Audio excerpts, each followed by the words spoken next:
Good Morning Business, le grand entretien. Le grand entretien ce matin sur BFM Business et sur RMC Découverte, c'est avec Thierry Laborde. Bonjour, vous êtes le directeur général délégué de BNP Paribas. On va parler bien sûr du marché bancaire, de consolidation, d'union des marchés des capitaux. Mais avant, on avait cette information sur le secteur aérien. 1000 milliards de dollars de revenus, 5 milliards de passagers prévus. Tout ça, ce sont des chiffres pour 2024 qui nous viennent de IATA. Qu'est-ce que ça vous inspire? Est-ce qu'on a un côté consommateur qui a envie de profiter, de consommer, de prendre l'avion, et à côté qui demande une transition verte mais qui ne la fait pas à titre personnel? Est-ce que c'est une bonne nouvelle ou une mauvaise nouvelle? Bonjour Lord, je pense d'abord que c'est une bonne nouvelle puisque le transport aérien avait été quand même au fond du trou lors de la période du Covid. Donc que les gens aient envie de revoyager, c'est plutôt une très bonne nouvelle pour la consommation et puis pour la découverte, pour les échanges entre les personnes. Le transport aérien, c'est quand même la liberté de pouvoir se rendre à l'endroit où on veut se rendre, et pour un pays attractif et touristique comme la France, c'est plutôt une bonne nouvelle. Signe de confiance du consommateur. Oui, je trouve. Ensuite, sur la transition énergétique, bien sûr, on a le kérosène, on a le carburant, mais il y a quand même beaucoup d'innovations qui commencent à arriver. C'est encore cher, les carburants alternatifs dans le transport aérien, mais ils arrivent. Il y a beaucoup d'innovations aussi sur les motorisations de ces avions qui consomment de moins en moins. Vous regardez les nouveaux modèles d'Airbus, ils consomment énormément moins de kérosène que les avions les plus anciens. Donc il y a aussi la prise de conscience des acteurs industriels et de transport aérien de la nécessité de transitionner, comme toutes les industries d'ailleurs. On a besoin de carburant vert, on a besoin de développer la filière hydrogène, on a besoin d'avions qui consomment moins. Vous êtes régulièrement challengé en tant que banque, première banque française, européenne, sur la question des investissements. Vous avez annoncé que d'ici 2030, 90% des financements de BNP Paribas seront alloués aux énergies bas carbone. 2030, c'est demain. On a aussi besoin d'investissements dans le pétrole. Patrick Pouyanné nous le redit régulièrement. Si on ne veut pas que ça s'envole, il ne faut pas tout arrêter. Comment vous arrivez à gérer cette transition vous-même? Nous, on a fait le choix de tourner le dos aux fossiles. C'est fait, on l'a décidé. Et maintenant, nous communiquons sur nos objectifs et toutes les parties prenantes, y compris celles qui nous ont longtemps critiqués, prennent vraiment conscience de ces nouveaux objectifs et de la réalité de ces objectifs. Aujourd'hui, la part du financement à l'énergie de BNP Paribas, qui il y a 10 ans était quasi 100%, 90% sur le fossile, est à plus de 60%, 65% sur le bas carbone. Vous l'avez dit, 90% en 2030 et 80% en 2028. Donc tous les grands projets d'énergie bas carbone, nous les finançons en Europe. Vous prenez le grand projet ACC, réunissant d'ailleurs un énergéticien, puisque Total Energy est actionnaire à ce projet, à côté de 2 constructeurs automobiles, 4,4 milliards de financement. On peut dire que sans BNP Paribas, qu'il a totalement structuré, ce projet n'aurait pas vu le jour.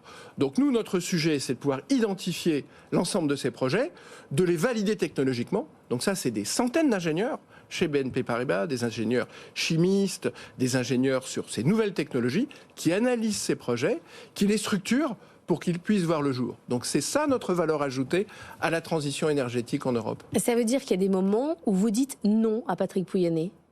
Il y a des accompagnements que nous ne faisons pas, puisque nous n'avons pas émis, par exemple, d'obligations conventionnelles, pas seulement pour Total Energy, mais pour tous les autres acteurs.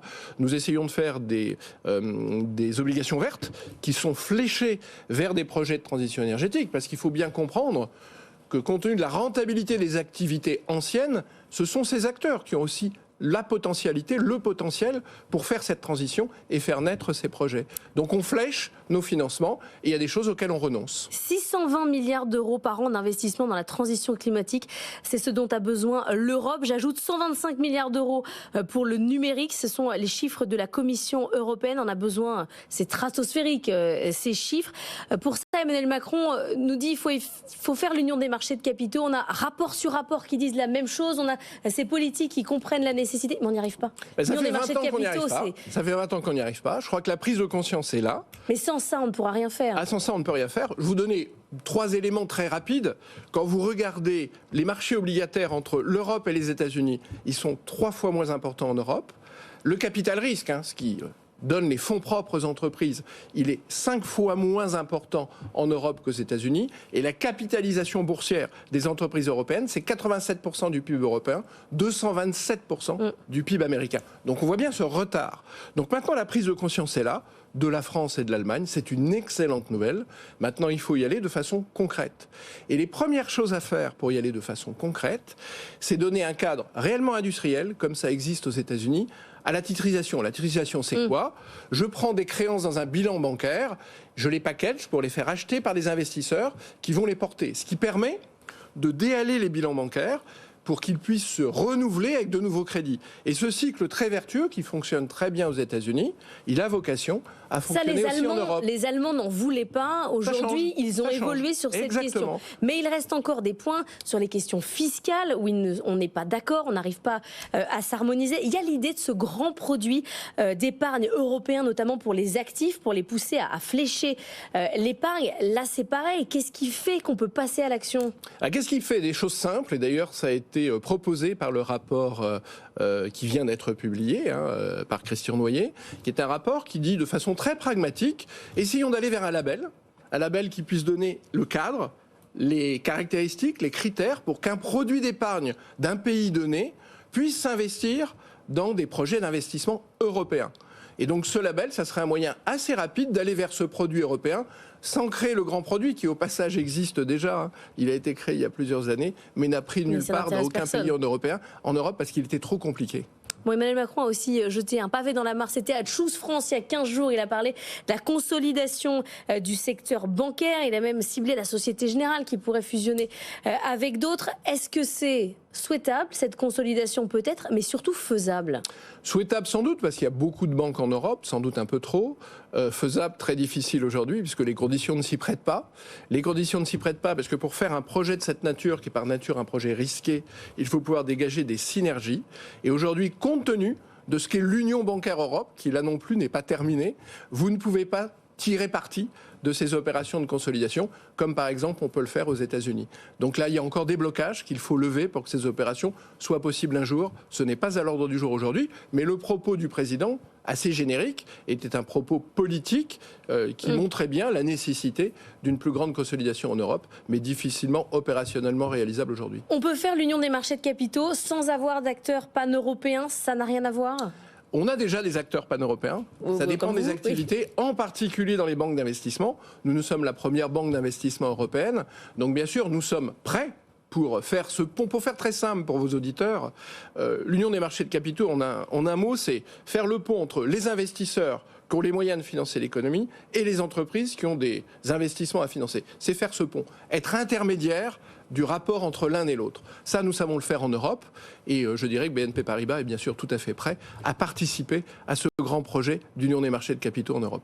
On parlait de confiance tout à l'heure avec la reprise du secteur aérien. La dette de la France a été dégradée vendredi par S&P. Aucun impact sur le marché obligataire. C'est même une petite baisse qu'on a vue hier sur le taux à 10 ans. C'est un signal qu'il faut prendre en compte? Je dirais que c'était déjà anticipé de longue date, le sujet de déséquilibre des finances publiques, malheureusement, parce que c'est un point faible de l'économie française, de la France, son déficit public. C'est bien connu des marchés, donc c'était déjà dans les cours et dans les taux de l'OAT. Donc pas d'impact? Pas d'impact à court terme, mais quand même un vrai sujet. Donc des réformes nécessaires pour, encore une fois, un sujet politique et un sujet aussi économique, puisque le fait qu'on ait trop de dépenses publiques en France et un endettement trop important en rapport au PIB est quand même un sujet sur le long terme. Il va bien falloir le régler un jour.